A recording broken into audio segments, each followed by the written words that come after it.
بسم اللہ الرحمن الرحیم۔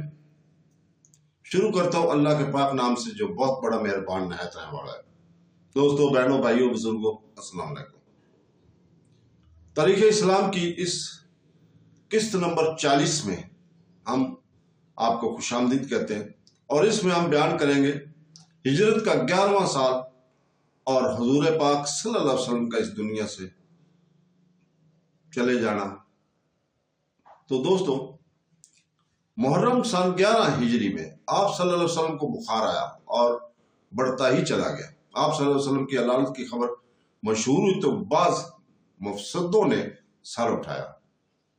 طلحہ، خولید، اسود، سجا بن حارث نے الگ الگ نبوت کا دعویٰ کیا۔ ان لوگوں نے سمجھا کہ جس طرح حضرت محمد صلی اللہ علیہ وسلم کامیاب ہوئے اسی طرح ہم بھی کامیاب ہو جائیں گے، مگر اللہ تعالیٰ نے حضرت صلی اللہ علیہ وسلم کی صداقت پر ایک اور مہر کر دی کہ یہ سب کے سب ناکام، مغزول اور خاسر ہوئے۔ ان میں مسلمہ کذاب یمامہ میں اور اسود بن کعب عیسیٰ بن یمن میں زیادہ مشہور ہو گئے تھے۔ آپ صلی اللہ علیہ وسلم بیماری کی حالت میں ایک روز بہر تشریف لائے اور درد سر کی وجہ سے سر پر ایک پٹی باندھے ہوئے تھے۔ آپ صلی اللہ علیہ وسلم نے ارشاد فرمایا کہ میں نے رات خواب میں دیکھا ہے کہ میری کلائی میں 2 کنگن سونے کے ہیں، میں نے ان کو نامطبوع سمجھ کر پھینک دیا۔ اس خواب کے میں نے یہ تعبیر کی ہے کہ یہ دونوں کنگن یہی دونوں قذاب یعنی صاحب یمامہ مسلمہ قذاب اور صاحب یمن اسود قذاب ہے۔ چنانچہ اسود قذاب حضرت محمد صلی اللہ علیہ وسلم کی زندگی ہی میں فروز نامی ایک مرد مبارک کے ہاتھ سے مارا گیا، اور مسلمہ قذاب حضرت ابو بکر صدیق رضی اللہ تعالیٰ کے عہد خلافت میں وحشی قاتل حمزہ رضی اللہ تعالیٰ کے ہاتھ سے ہلاک ہوا۔ وحشی کہا کرتا تھا کہ میں نے حالت کفر میں ایک بہترین انسان کو، حالت اسلام میں ایک بہترین انسان کو قتل کیا۔ 26 صفر سن 11 ہجری کو بیماری سے کسی قدر افاقہ محسوس ہوا تو حضرت صلی اللہ علیہ وسلم نے شام اور فلسطین کی سرحدوں کی خبریں سن کر مسلمانوں کو جنگ روم کی تیاری کا حکم دیا، کیونکہ یمامہ اور یمن کے فتنوں اور عرب کے عیسائیوں کی سازشوں نے رومیوں کو پھر ملک عرب کی طرف متوجہ کر دیا تھا۔ یمامہ اور یمن کے فتنوں اور عرب کے عیسائیوں نے رومیوں کو پھر ملک عرب کی طرف متوجہ کر دیا تھا۔ آپ صلی اللہ علیہ وسلم دوسرے دن حضرت اسامہ بن زید بن حارث کو سلار لشکر بنا کر فرمایا کہ تم اپنے باپ مقتل پر اس قدر جلد جاؤ کہ وہاں کے لوگوں کو تمہارے آنے کی خبر نہ ہو، انشاءاللہ تعالیٰ تم کو فتح حاصل ہوگی۔ 28 صفر سن 11 ہجری کو آپ صلی اللہ علیہ وسلم پر بیماری کا شدت ظاہر ہوا تھا۔ اسی بیماری کی حالت میں آپ صلی اللہ علیہ وسلم نے اپنے ہاتھ سے اسامہ کا جھنڈا درست کر کے فوج کو روانہ فرمایا۔ تمام جلیل القدر صحابہ کو اسامہ کے ساتھ جانے کو حکم دیا۔ حضرت ابو بکر صدیق، حضرت عباس، حضرت عثمان رضی اللہ تعالیٰ، علی کرم اللہ وجہ سب اسامہ بن زید کے متحد بنا کر روانہ کیے گئے۔ علالت کے سبب آپ صلی اللہ علیہ وسلم نے اسامہ بن کی اجازت سے علی و عباس کو تیمارداری کے لیے مدینہ میں رکھ لیا تھا۔ باقی تمام صحابہ اسامہ کے ہمراہ مدینہ سے روانہ ہوئے۔ اسامہ نے مدینہ سے 1 کوس چل کر مقام جرف میں قیام کیا۔ وہاں سے حضرت ابو بکر اور حضرت عمر اسامہ سے اجازت طلب کر کے رسول پاک صلی اللہ علیہ وسلم کے پاس واپس آ گئے، اور پھر چلے جاتے تھے اور اسامہ لشکر لیے ہوئے جرف میں پڑے رہے، اور حضرت صلی اللہ علیہ وسلم کی علالت دے کر کوچ نہ کر سکے۔ آپ صلی اللہ علیہ وسلم نے بھی اسی حالت میں ان کو کوچ کرنے کا حکم نہ دیا اور ماں لشکر اس کے جرف میں مقیم رہنے کو جائز رکھا۔ اسامہ کی سرداری سے بعض لوگ کو اختلاف تھا کہ ان کے باپ زید ملازم تھے۔ حضرت صلی اللہ علیہ وسلم جب ان پچہ مغویوں کو سنا تو لوگوں کو بلا کر کہا کہ جب اس کا باپ سلار لشکر رہ چکا ہے تو اس کی سرداری میں کیوں اعتراض کیا جاتا ہے؟ پھر فرمایا کہ زید اول مسلمین میں سے ہے، ان کا مرتبہ اسلام میں بہت بڑا ہے۔ غرض جن کو اعتراض تھا وہ نادم ہوئے اور پھر بخوشی ان کو سرداری کو تسلیم کیا۔ بیماری روز بروز زیادہ ہوتی گئی۔ آپ صلی اللہ علیہ وسلم نے ازواج مطہرات سے حضرت عائشہ رضی اللہ تعالیٰ کے کمرے میں قیام کرنے کی اجازت طلب کی۔ سب نے بخوشی اجازت دے دی۔ آپ صلی اللہ علیہ وسلم حضرت عائشہ کے مکان میں گئے، پھر باہر نکل کر آپ صلی اللہ علیہ وسلم مسلمانوں کے مجمع میں ایک تقریر فرمائی اور کہا کہ میں تم کو اللہ سے ڈرنے کی ہدایت کرتا ہوں، اللہ تعالیٰ تم کو ہدایت دے، اور میں اس کو تم پر چھوڑتا ہوں اور تم اس کے سپرد کرتا ہوں۔ میں تم کو دوزخ سے ڈرنے والا ہوں اور جنت کی بشارت دینے والا ہوں۔ اللہ کے بنداؤ، غرور اور تکبر اختیار نہ کرو، جنت ان لوگوں کے لیے ہے جو تکبر اور فساد نہیں کرتے۔ آخر کی بھلائی کے لیے ہے کہ غرور کرنے والوں کو ٹھکانہ جہنم میں ہے۔ پھر آپ صلی اللہ علیہ وسلم فرمایا مجھ کو میرے قریبی رشتہ دار غسل دیں۔ پھر فرمایا میرا بیٹا میرا جنازہ میری قبر کے کنارے رکھ کر ایک ساتھ کے لیے الگ ہو جانا تاکہ ملکہ مجھ پر نماز پڑھے، ملائکہ مجھ پر نماز پڑھے، فرشتے مجھ پر نماز پڑھے، بعض ازاں گروہ کے گروہ مجھ پر نماز پڑھنا چاہے، پھر میرے خاندان کے مرد نماز پڑھے، اور بعض ازاں ان کی عورتیں بیماری کی آخری حالت میں 3 روز تک آپ صلی اللہ علیہ وسلم صاحب فراش رہے۔ آپ صلی اللہ علیہ وسلم نے حضرت ابو بکر صدیق کو اپنی جگہ مسجد میں نمازوں کی امامت کے لیے مقرر فرمایا۔ حضرت عائشہ رضی اللہ تعالیٰ نے عرض کیا میرے باپ اس خدمت کے انجام نہ دے سکیں گے کیونکہ وہ زیادہ رفیق قلب ہے۔ آپ حضرت عمر رضی اللہ تعالیٰ کو امام مقرر فرمائے۔ آپ صلی اللہ علیہ وسلم نے فرمایا نہیں، ابو بکر ہی امامت کریں گے۔ حضرت ابو بکر صدیق مسجد میں نماز پڑھا رہے تھے۔ آپ صلی اللہ علیہ وسلم کچھ افاقہ محسوس ہوا اور مسجد میں تشریف لائے۔ حالت نماز ہی میں آپ صلی اللہ علیہ وسلم کو تشریف لے آئے اور آپ حضرت ابو بکر صدیق نے امام کی جگہ آپ صلی اللہ علیہ وسلم کے لیے خالی کرنے اور خود پیچھے ہٹنے کا ارادہ کیا تو آپ صلی اللہ علیہ وسلم نے ان کو مونڈے کے پاس سے پکڑ کر وہیں قائم رکھا اور خود ان کے اختتام میں نماز پڑھی۔ صحیح بخاری اور صحیح مسلم میں مذکور ہے کہ آپ صلی اللہ علیہ وسلم نے حضرت عائشہ رضی اللہ تعالیٰ عنہ سے فرمایا کہ اپنے باپ اور بھائی کو بلاؤ، میں تمہارے باپ کے لیے خلافت نامہ لکھ دوں۔ پھر فرمایا اس کی ضرورت نہیں کیونکہ مسلمان سوائے ان کے دوسرے کو سردار مقرر نہ کریں گے، اور اللہ تعالیٰ کی مشیت میں یہی ہے کہ اسی طرح نصیحتیں ہیں۔ یہ بھی مذکور ہے کہ ایک روز حالت مرض میں آپ صلی اللہ علیہ وسلم نے کاغذ اور قلم دعا طلب کی، چونکہ اس وقت عارضہ کی شدت تھی۔ حضور پاک صلی اللہ علیہ وسلم کو حضرت عمر فاروق سے فرمایا کہ آپ کو اذیت نہ دی جائے، ہمارے واسطے قرآن مجید ہی کافی ہے، جیسا کہ آپ صلی اللہ علیہ وسلم فرما چکے ہیں۔ بعض صحابہ نے فرمایا کہ نہیں، آپ صلی اللہ علیہ وسلم کو متوجہ کیا جائے اور پوچھا جائے کہ آپ نے کیا لکھواتے ہیں۔ آپ صلی اللہ علیہ وسلم کو لوگوں کی باتیں کرنے کی آواز نہ غوارہ معلوم ہوئی۔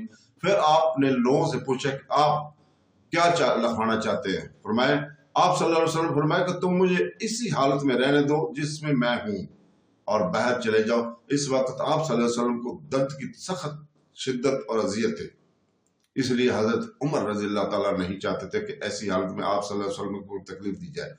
تھوڑی ہی دیر کے بعد آپ صلی اللہ علیہ وسلم کو کچھ تخفیف ہوئی تو سب کو طلب فرمایا اور کہا کہ جب وفود آئیں تو ان کو صلہ اور انعام سے ضرور خوش کیا کرو، مشرکین کو جزیرہ عرب سے بالکل خارج کر دینے کی کوشش کرو، اسامہ کے لشکر کو ضرور روانہ کر دینا، انصار کے ساتھ نیک سلوک کرنا اور ان کی غلطیوں سے درگزر کرنا۔ اپنی نصیحت میں ابو بکر صدیق رضی اللہ تعالیٰ عنہ سے افضل کسی کو نہ جاننا۔ اس کے بعد پھر درد کی زیادتی ہوئی اور آپ صلی اللہ علیہ وسلم پھر بے ہوش ہو گئے۔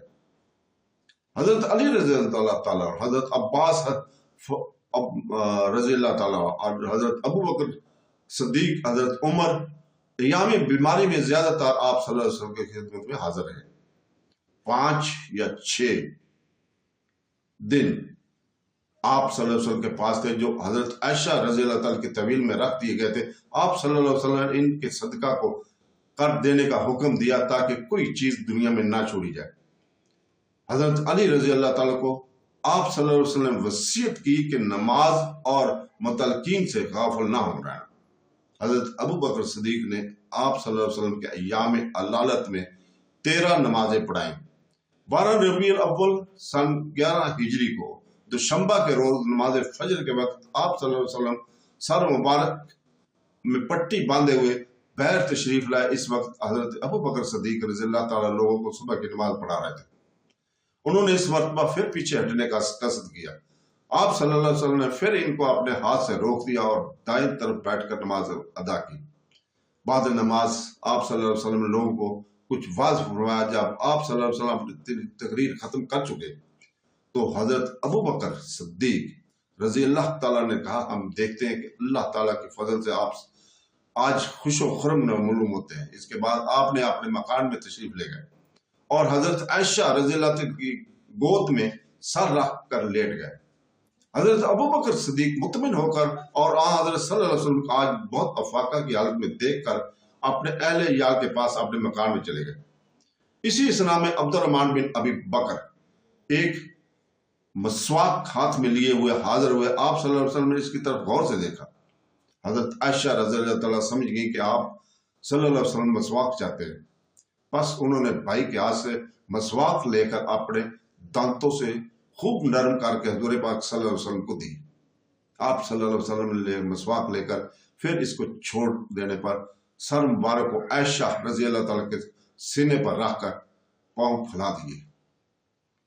اس کے بعد آپ صلی اللہ علیہ وسلم کے پاس ایک پیالہ پانی سے بھرا ہوا رکھا تھا۔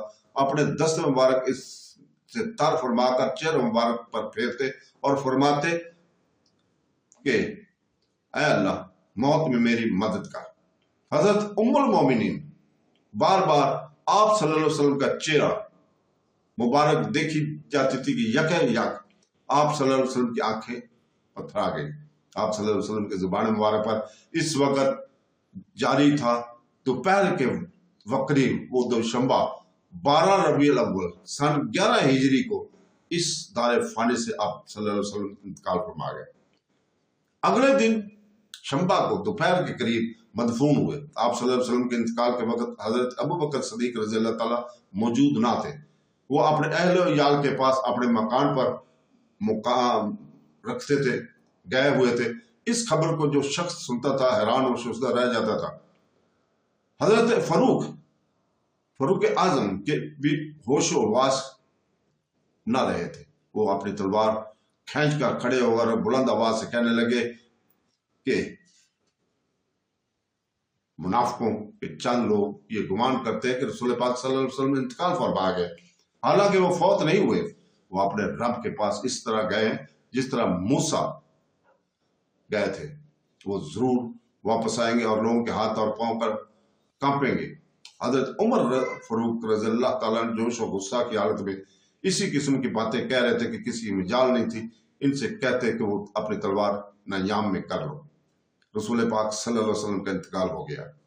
اتنے میں حضرت ابو بکر صدیق رضی اللہ تعالیٰ آ پہنچے اور سیدھے حجرہ مبارک میں گئے۔ حضرت عائشہ رضی اللہ تعالیٰ کی گود سے سر مبارک لے کر اور بغور دیکھ کر کہا، میرے ماں باپ آپ صلی اللہ علیہ وسلم پر پروان ہیں۔ بے شک آپ نے اس موت کا ذائقہ چکھا جس کو اللہ تعالیٰ نے آپ کے لیے مقدر فرمایا تھا۔ اب ہرگر اس کے بعد آپ صلی اللہ علیہ وسلم کو موت نہ آئے گی۔ پھر انا للہ و انا الیہ راجعون پڑھتے ہوئے باہر آئے۔ حضرت عمر فاروق رضی اللہ تعالیٰ کو وہی باتیں کہتے ہوئے سنا اور ان سے کہا کہ خاموش رہو، مگر حضرت عمر رضی اللہ تعالیٰ نے اس کے متعلق پرواہ نہ کی۔ تو حضرت ابو بکر صدیق نے علیحدہ کھڑے ہو کر مخاطب کیا، جس قدر آدمی حضرت عمر رضی اللہ کے پاس جمع تھے وہ سب ان کو تنہا چھوڑ کر حضرت ابو بکر صدیق کے پاس چلے آئے۔ حضرت ابو بکر صدیق نے بعد حمد و ثنا کے فرمایا کہ لوگو، اگر تم محمد صلی اللہ علیہ وسلم کو پوچھتے تھے تو محمد صلی اللہ علیہ وسلم تو فوت ہو گئے، اور اگر اللہ تعالیٰ کی پرستش کرتے تھے تو اللہ تعالیٰ بے شک زندہ ہے اور وہ کبھی نہیں مرے گا۔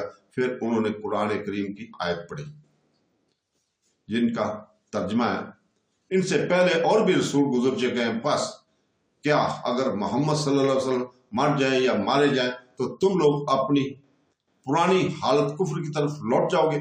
جو شخص حالت کفر کی طرف لوٹ جائے گا وہ اللہ کا کوئی نقصان نہ پہنچا سکے گا، اور عنقریب اللہ تعالیٰ اسلام پر ثابت قدم رہنے والوں کو جزا دے گا۔ حضرت ابو بکر صدیق کی زبان سے قرآن مجید کی ان آیات کا سننا تک ہے یکا یک مجمع سے وہ حیرت کا عالم دور ہو گیا۔ حضرت عمر رضی اللہ تعالیٰ کہتے ہیں کہ پہلے میں نے ابو بکر کے کہنے پر متعلق خیال نہ کیا، لیکن جس وقت انہوں نے یہ آیت پڑھی تو مجھ کو یہ معلوم ہوا کہ گویا یہ آیت اسی وقت نازل ہوئی ہے۔ مارے خوف کے میرے پاؤں تھرا گئے ہیں اور میں نے سمجھا کہ حضرت صلی اللہ علیہ وسلم کا انتقال ہو گیا۔ تو دوستو اس کے ساتھ ہی ہم اجازت چاہتے ہیں کل تک کے لیے۔ کل ہم اسی وقت پھر آپ کے سامنے حاضر ہوں گے۔ اللہ حافظ۔